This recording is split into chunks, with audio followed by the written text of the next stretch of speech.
Well, good afternoon, everybody. We are about to go live here in just a few minutes. If you will, just give me a second here to get things, let everybody have an opportunity at least to, um, get joined up here. So as that happens, we will go live. So, and you will have to let me know if you can or cannot hear me because I will not know otherwise. So,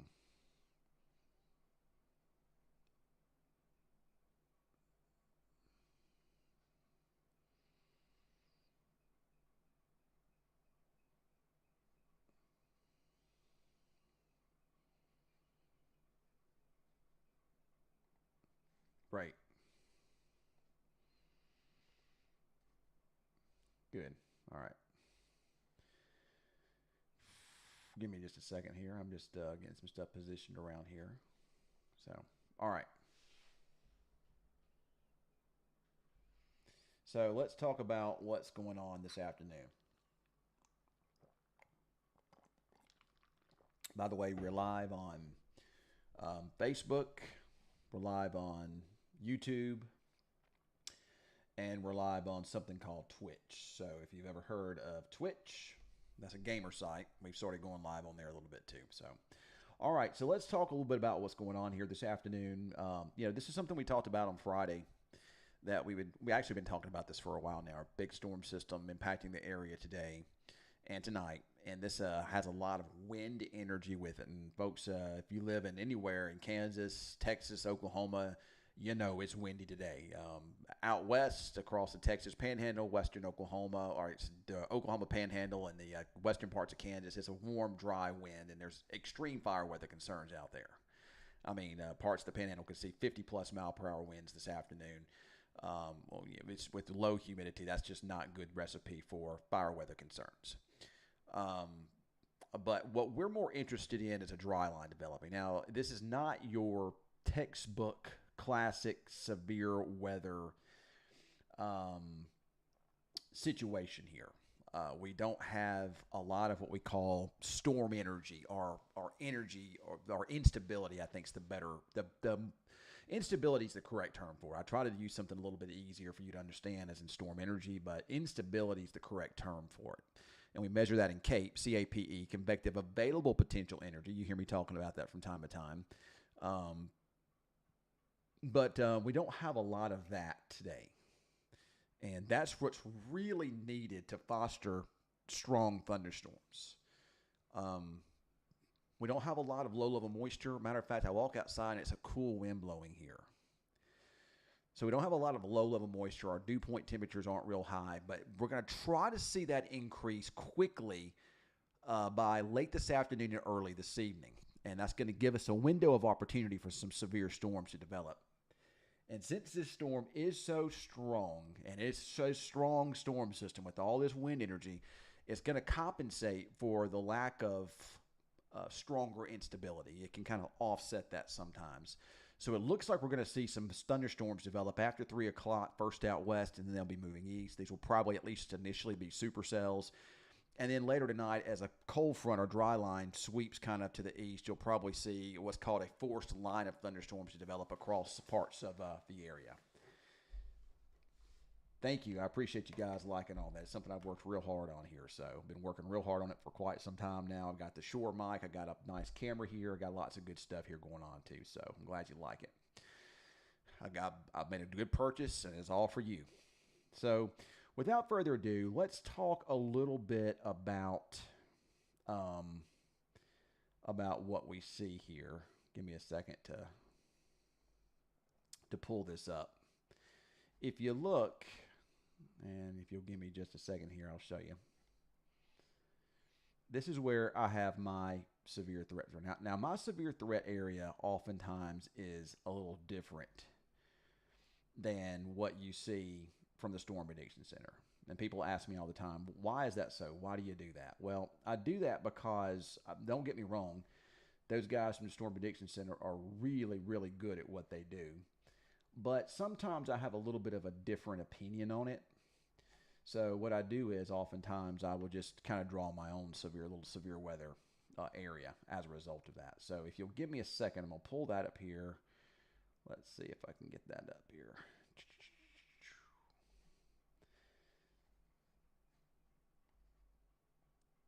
Oops, that's not in the right area. You can tell how prepared I am here. I'm trying to do stuff on the fly. So, anyway, that's kind of how it looks. It's a little bit, it's not real pretty. I needed to rearrange and draw that a little differently. But if you take a look here at that, you can see the red area that I have drawn in. That is basically for the eastern half of the area. We're talking about from about southern Kansas all the way down into the eastern parts of the area. This red area represents the area for a line of thunderstorms with wind and smaller hail later on tonight. This darker red area is the best chance at seeing some supercells with large hail and strong winds developing after 3 o'clock. So again, the first place they develop is here along the dry line out west, and then they move east. So if we can look at some weather data, I'm going to pull in first a satellite. So let's pull the satellite in, and I'll show you. We had some showers around earlier today, but those have kind of dissipated, at least in my neck of the woods. I also have superimposed on here the dew point temperatures. So if we take a look, let me widen this a little bit. So I'm gonna take the dew point temperatures off for now. Take them off, take them off, take them off. Boom. All right, so there is our satellite. I'm gonna put it in motion. Well, we won't do that. It doesn't. It needs to load more data. But you can see a lot of cloud cover across our area this afternoon. A lot of cloud cover is showing up. And this cloud cover is kind of keeping temperatures down a bit. I want to go to a different source. I like this other source here a little bit better. Just a little bit smoother looking. And I can put this one into motion for you here. And as you see, it is in motion. Well, it's supposed to be in motion anyway, so. But there it is. And you can see those the cloud cover pretty thick there across Oklahoma down into northwest Texas. Now look back to the west, and you can see this clearing back into the Texas Panhandle, and you can also see some of these bubbling cumulus clouds. That's your main upper level storm system there, and that's showing where your lift is.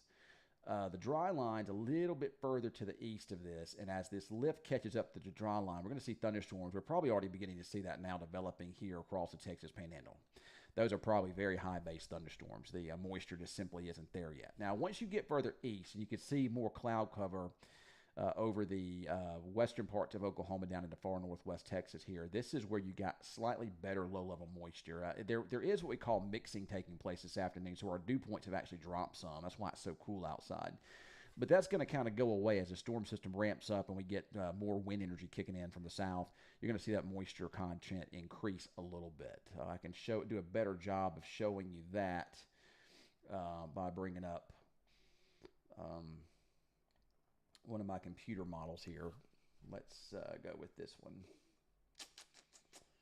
There's the dew point. Let's take the satellite off. Let's go with dew point, and we'll also put on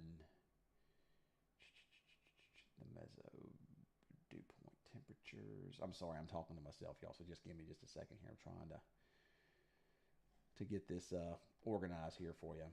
I should have gotten this more organized for you before I came on here, but just kind of you're just kind of seeing me kind of work in motion here is what you're actually doing. So,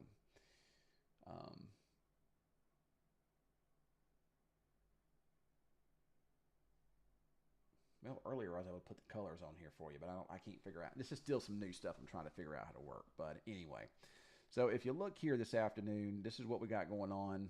Let's pull this up here. I really should have done a better job of getting this stuff organized before we came on here. I really should have. So if you look there, that's some dew point temperatures this afternoon, kind of running in the 40s and 50s, low 50s. That's hardly what when you think of a good severe weather day, you really think of a situation where it's real humid outside, it's real warm, it's windy. Well, it is windy outside at this time, that's for sure. That's one thing we have going for us, but The thing that we really don't have going for us is the fact that there's just not a lot of, like I say, a lot of higher dew point temperatures.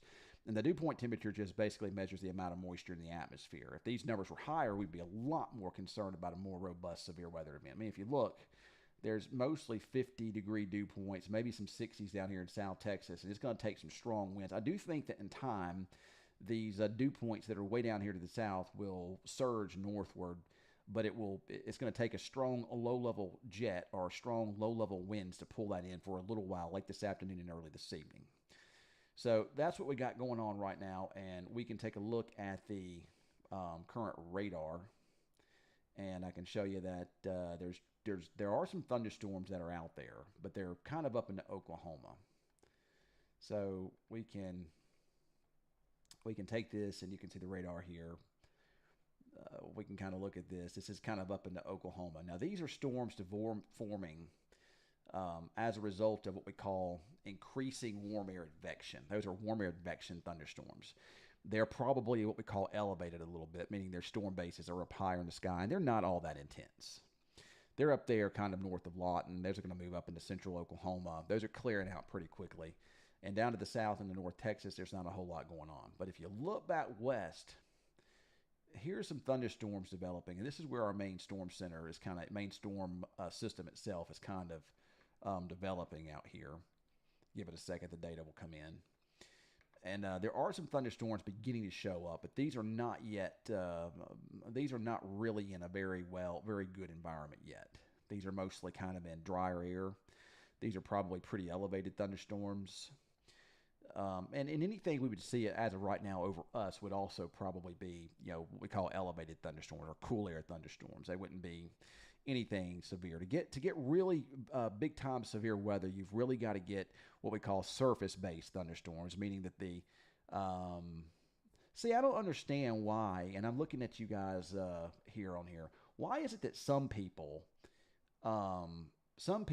say that their volume is really low on their end, and other people say the volume is great. I've got the mic turned up pretty good here. This is a really expensive mic, so hopefully you guys can hear me. So, but I got can you turn your mic up? The sound is perfect on my end, so I don't know what it is, honestly. So yeah, so it just went up. I did turn my levels up here some, so maybe that was the problem. I don't know. So anyway, but it's up now. But if we look at the radar here this afternoon, the radar really isn't showing a lot here yet, but we did have some around this morning. So, this afternoon I would expect that to change a bit. So let's look at the model data. Let's look at computer model data. That's what we really want to look at. And, first of what I'll do is, this is, and I told you earlier that oftentimes you'll see my severe weather outlook a little bit different than the Storm Prediction Center because, like I say, I don't have anything against those guys. They're great at what they do. But sometimes I have just a little bit of a different opinion or a little bit of a different vantage point, and that's what I like. I like to give you another opinion because on any given severe weather day, any bit of weather source that you look at is going to show this. I don't care if it's another TV station or if it's another just a Facebook page or what, but this is what it's going to look like here. And again, you'll have to forgive me. I need to get some stuff better set up here. And it's not set up the way it's supposed to be, but let's go on away from that. Guys, I'm very sorry about this. This was not set up the correct way. So let's change sources and go to my weather data here. I really need to go to another palette, and that's what I may do, another set of palette data, because it's okay, there we go. We can look at this. All right, so these are the computer models. I'm going to look at a couple of them here. This is known as the HRRR, and if you watch me enough, you'll know that I like this computer model, especially when we're in a situation where we're forecasting over the next. This is what we call a mesoscale model. It can forecast up to 48 hours, but it does a better job within 24. So if you look, this shows the moisture, and as you can see, 50 and 40 degree dew points. That's ho-hum. That's not a whole lot there. But let's put this further in motion here. And this would be, this would be 4 o'clock in the afternoon. Notice how those numbers go back into the 50s here, and you're starting to see some 60s trying to creep in. We do creep into the upper 50s. And then by 7 o'clock this evening, we do see a tongue of moisture there that tries to get up to 60, Lawton, Wichita Falls, these areas. Up to the north, in Kansas and Oklahoma, low to mid 50 dew points. I like the moisture content better down our way than I do up north. But to be honest about it, those storms up in Kansas usually produce tornadoes or big severe weather, and it doesn't matter what the moisture content. It's just a different animal up there. But that's the moisture content there. Then we want to look at what the radar might look like, and this shows this shows those thunderstorms from earlier today, and then that shows what's going on now. There are the thunderstorms developing along the dry line, as you can see there. Those storms are located basically from about Woodward, Oklahoma, down to about Quanah or Vernon, Texas, Altus, Oklahoma, all the way down to just about Abilene. These would probably at least initially be supercell thunderstorms. At this point in time, the moisture content with those storms isn't going to be very high. It's going to be pretty low still, but probably good enough to where we'll see at least a chance for these storms to be somewhat surface-based. And by surface-based, I mean that they're storm. The bottom, when you're looking at a thunderstorm, you're looking at where's the bottom layer of the thunderstorm, the bottom part of the cloud. The higher up in the sky, that's indicating more of an elevated thunderstorm. And elevated thunderstorms have a tendency to produce more in the way of a larger hail and strong wind gusts, less in the way of the largest hail. It doesn't produce the massive hail. It can produce big hail, but the massive hail, oftentimes, it doesn't do that. And a lot of times you don't get as strong a wind gust with elevated thunderstorms. And the tornado threat with elevated storms is very, very low, usually almost at zero, probably at zero. Because to get a tornado, the storm base has to be low in the sky so that condensation can take advantage of the air down at the Earth's surface. Otherwise, it can't do so. It can't stretch down. Tornadoes develop up on low pressure. So as you get warmer, more moist air, it helps that lower pressure reach the Earth's surface there. But if these storms can become surface-based, there's a lot of wind energy that's kind of compensating for that cape or that instability. It does, at least the HRRR model has these thunderstorms getting to Wichita Falls, Henrietta there about 6, 7 o'clock this evening. And then here's your line of thunderstorms developing to the east there by this evening there. So that's just one vantage point. That's just one thing that we look at. There are some of these other computer models that aren't bad to look at, and they too show supercells developing down our way. You know, it's kind of isolated. You know, the more isolated they are, the stronger they can be. They can just take more advantage of the atmosphere. They can feed off of what little instability is there without having to fight for that energy. They also don't have any other thunderstorms disrupting their organizations or their wind patterns, so they have the opportunity anyway to produce more severe weather. Here's the latest. This was the 17Z run. This would be the noon run of the HRRR model. Let's see if it looked any different. Still looks the same. Every run looks about the same. With supercells initially, with squall line developing later tonight. Now I know everybody wants to know about the tornado threat, and we'll get to that in a minute. Let's look at the SIG-TOR values, and the significant tornado value is basically shows an atmosphere that would be favorable for tornadoes to develop. What it does is it takes into account the storm bases, like are they high or low in the atmosphere. It takes into account moisture. It takes into account instability. And it takes into account the amount of spin in the atmosphere. It kind of combines it all into one computer model and shows an environment that would be favorable for storms to produce tornadoes, or a supercell that can interact with that to produce a tornado or two. So if you look at this, initially it doesn't have much, but as these storms start to develop, it tries to get a little bit better up there in Oklahoma and even down into North Texas. But overall, without more in the way of instability, you just don't have, it don't matter how much spin, and there's a lot of spin out there you just don't have what it takes to really get tornadoes. This does kind of indicate kind of a somewhat capped atmosphere with thunderstorms mostly a lot, but the shear there is very good. I mean, you're looking at storm relative felicities being very high. So if a storm can find a way to get surface based there, it would have a chance to produce tornadoes, but it just looks like that's just not going to be a high likelihood. This is the 18Z run, just now starting to trickle out. So overall, the things that we look at that are favorable for severe weather versus what's not favorable. So the number one thing that is favorable for the severe weather here this afternoon is the amount of wind energy in the atmosphere. There's a lot of it out there. You walk outside and you can tell how windy it is. And it's not only windy here, there's also strong winds throughout the entire atmosphere. It's a very strong storm system, and it's going to compensate for the lack of stronger instability. We have the trigger, we have the dry line, we have the storm system. We have a lot of lift in the atmosphere to help produce these thunderstorms. Just enough of a cap to keep them probably more kind of discreet versus in line, at least initially. But what we don't have is the moisture, the low-level moisture. If we had more instability in place or more CAPE, I'd be a whole lot more concerned about this. I'd probably be saying, hey, look, folks, this is going to be the real deal this afternoon. We need to be on high alert.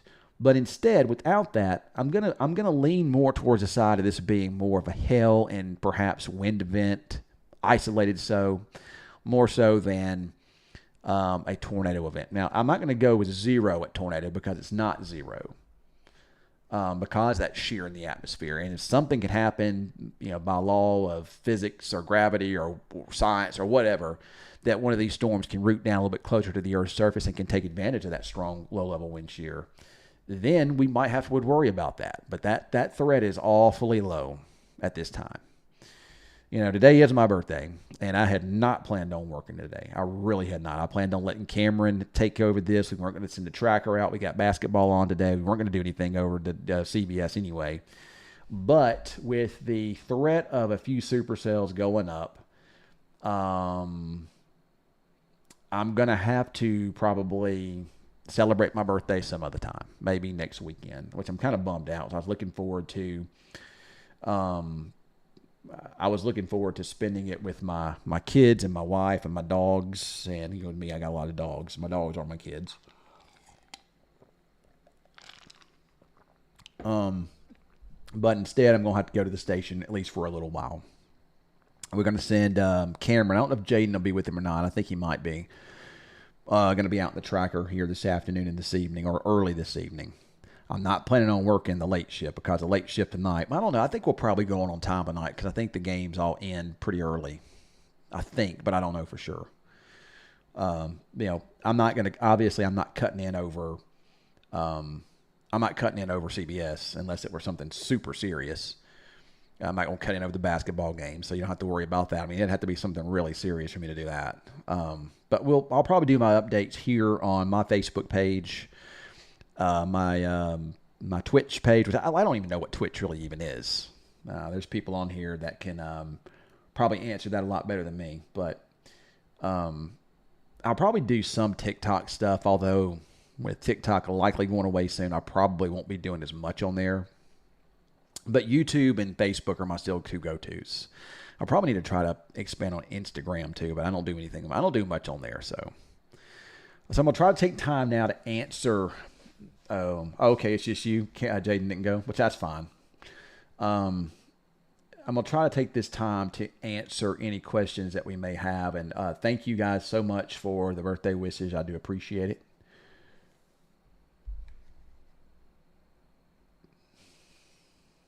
Well, remember, it's like my wife with Valentine's Day. We can celebrate Valentine's Day.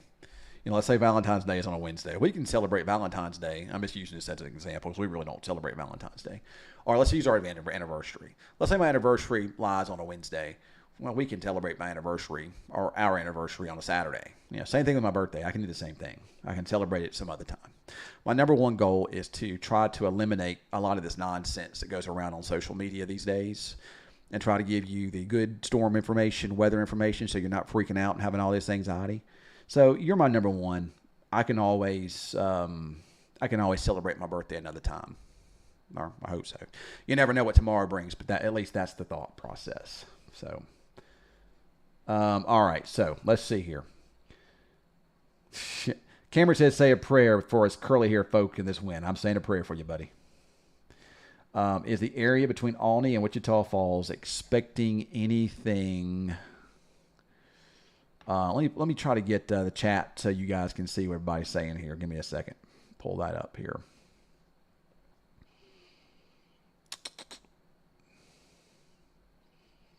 And I promise you, I'll have a when and if I do updates this afternoon, I'll have this all worked out. There it is, chat box. All right. All right, there she is. There she is. All right. So let's see here. What about Bowie area? You know, Garrett, I'm more concerned about you at the line of thunderstorms. There might be a couple supercells that maybe have a chance to make it to you this evening, but I think you're going to in line for more of a line of thunderstorms this afternoon. Ben, I don't think DFW sees supercells. I think you're going to see that line tonight. You can take care of me for a tea later on. So I want one of those Noble eye. What's it called? Noble tea? Noble teas. I love the HTO as well, but I'm addicted to that Noble tea, man. Especially that, what is it, Heartthrob? Man, that's a good one. A supercell threat, Seymour, anytime after 3. Kind of between about 3 and 6 tonight, this evening, this afternoon. I have a college student traveling from Graham to Denton. Will the weather be safe? When are they traveling, Julie? Just answer me that, and I can kind of give you a better idea. You know, there could be some isolated severe weather with the line tonight, Garrett. You know, wind and some smaller hail. Something will happen. My bird is not happy. Well, it's windy out there, Molly. That's for sure. Well, Nate, when you going to sleep? And Vernon, you are in the line for some of those supercells this afternoon, this evening. Well, mostly this afternoon. Threat for mostly hail and some gusty winds there in Vernon, you know, anytime after 3. I don't think it'll be too bad, but there could be some thunderstorms around with maybe a little hail here late this afternoon, early this evening here in the Falls. Only, you know, you're kind of in that area. You could see a supercell or two, and then the line later tonight. Overall, this is not a high severe weather event for us. This is a low-end severe weather event because of the lack of moisture. Again, if we had a more significant area of warmth, if it was sunny outside, it was real humid outside, I'd be a whole lot more concerned about this. You know, Cameron, I'm really not too concerned about time and all that kind of stuff as far as full weather concerns, you know. And by the way, you will be doing 10. I'm not doing the late show. Sorry, I'm trying to tell. You know, time just, I don't know. I don't even know. If I'm going to you, if I'm just showing her, just tell her 4 minutes, will be fine. So.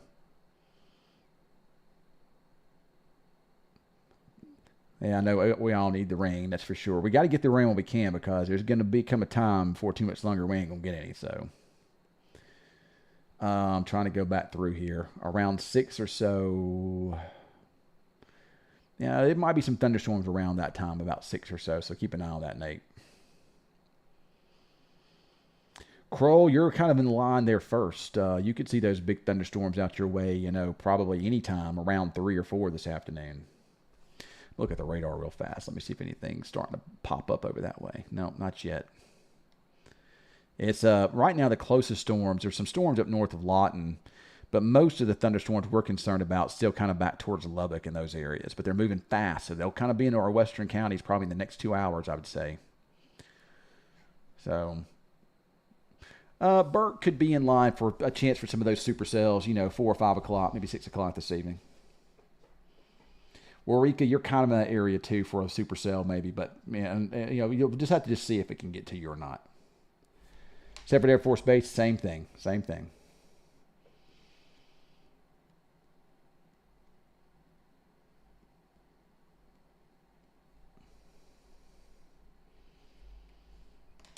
From Graham to Denton between 5 or 6. They should be okay, Julie. Should be. You know, we'll just keep an eye on it, but I think they'll be all right. It's going to be kind of scattered in nature. There could be some storms around that area, but I think they'll be fine. Just check the weather before they leave and see.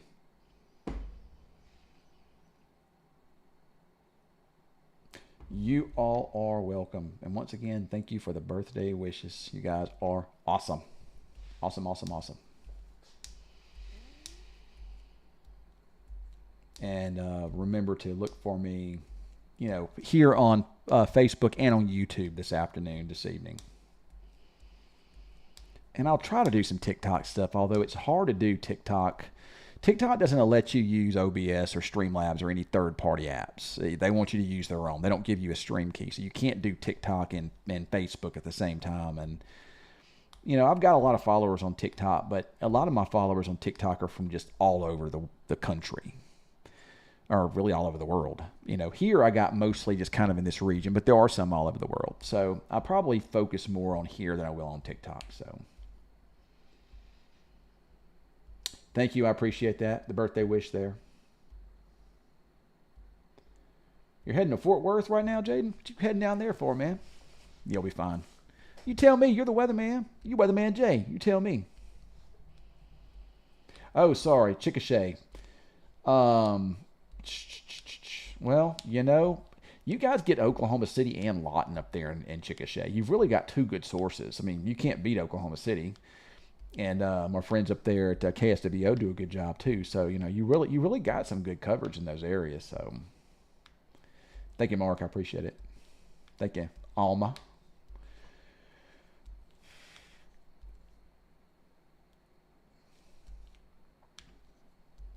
By the way, does Kelly know you don't celebrate? Yes, she does. Well, here's what we do. She doesn't like Valentine's Day. We do.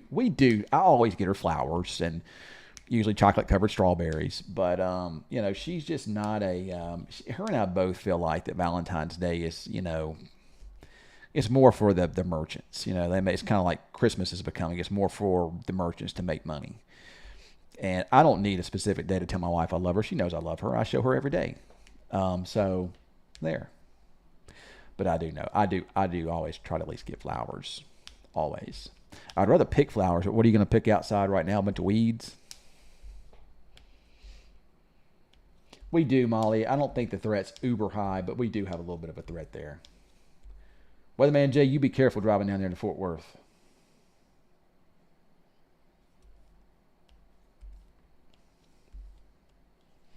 So Cameron said, check my phone. All right, I'm checking my phone.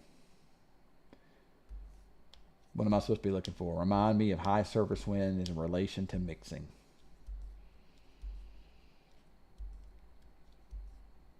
Really what happens in those situations, Cameron, is you get those strong winds aloft. That above the Earth's surface, you'll have some dry air up there, and those strong winds will kick in a lot of times, and it'll kind of mix it down to the Earth's surface. That's why you got to have that moisture up high, too. This is just overall a moisture-starved system. So, I saw that. You sent me $5. Thank you, sir. I appreciate that. Thanks, Josh. I appreciate it, buddy. Terry Schneider, what about Vernon? You're kind of in that zone over the next, I'd say anytime after 3 or 4. It's already 2, so after 4. 5, maybe. Thank you, sir. I appreciate it there, Mr. Roberts. Yeah, but you don't eat, man. You a bodybuilder now, man. You eat that. I've done that before. I don't like those.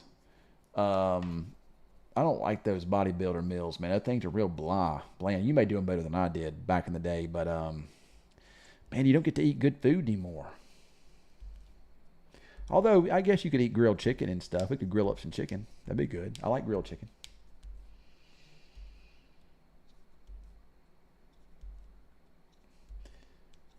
Yes, Cherry, yes. Wichita Falls is kind of in that threat area, so. Yeah, I remember the day. Something you guys may not know about me was back many years ago. I'm talking about today is my birthday, so I'm not going to tell you how old I am. But back when I was in my late teens, early 20s, I was a bodybuilder. I used to lift weights a lot. I was really buff. I mean, I really was buff. I had the shredded arms, the abs, and all that kind of good stuff. And I used to get up on stage in the little briefs, and I would flex out, to music and whatnot. So my buddy Jason Roberts there, he started doing it. And, I just remember going back on those days, and the food just was, and I like to eat, man. I got tired of eating egg whites and chicken breasts and tuna fish and rice and just bland food. So Burke is in that threat area there. Justin. Oh, and by the way, I don't know if you've seen it yet, but I watched the new Roadhouse last night on Prime, the one with Jake Gyllenhaal and Conor McGregor. Now, I'm a huge fan of the original Roadhouse with Patrick Swayze and Sam Elliott back in the 80s. Loved the movie. Cheesy, of course, but I absolutely loved it. It had everything in it that a guy could want.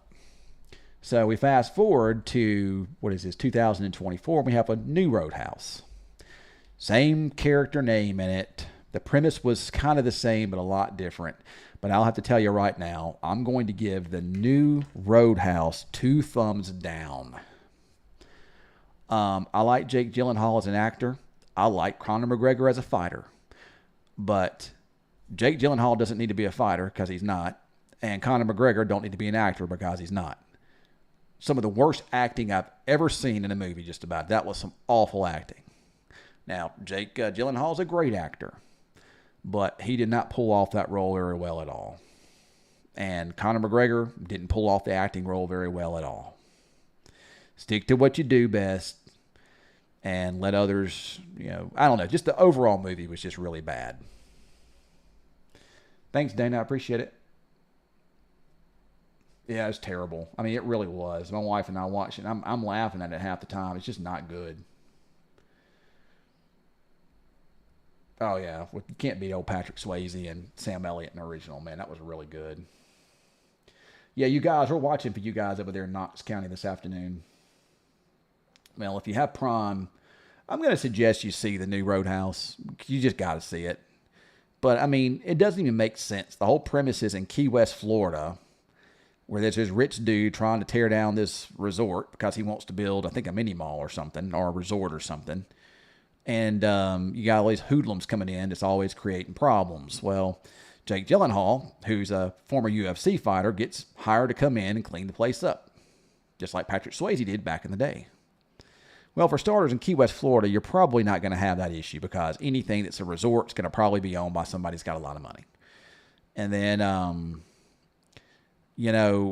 Jake Gyllenhaal, who is a fighter in this movie, also becomes Tom Cruise, who was in Mission Impossible, blowing up stuff. And Conor McGregor just can't act. He just can't.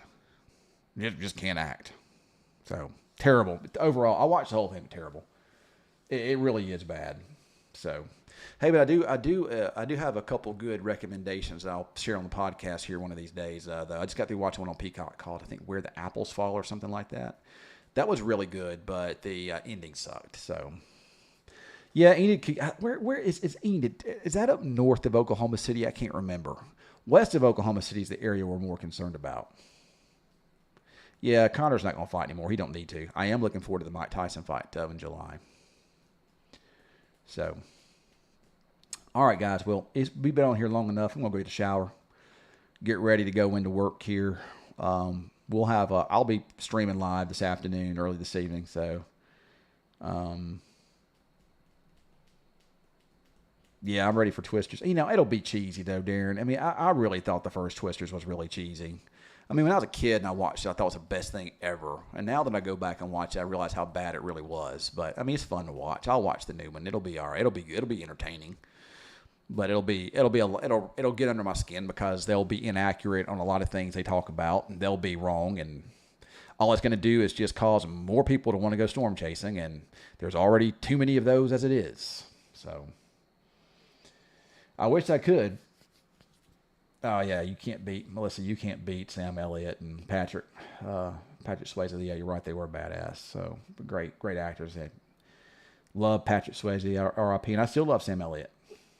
So,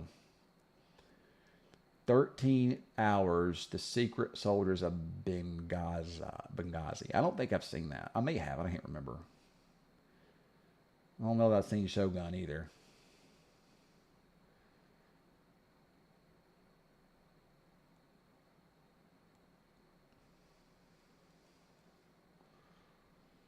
Two of my favorite Patrick Swayze, I know I need to get off here. I'm just rambling on now, but two of my favorite Patrick Swayze movies, Roadhouse and Point Break. I mean, Point Break's a very underrated movie. That was great. Keanu Reeves in it, great movie.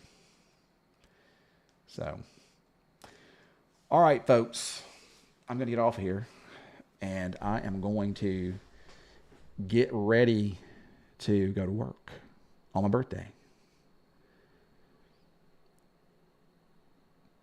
Oh, I'm sorry, Chris. I saw where you were moving to NC. Yeah, you're going to do well. You're going to like it over there, though. North Carolina's a nice area.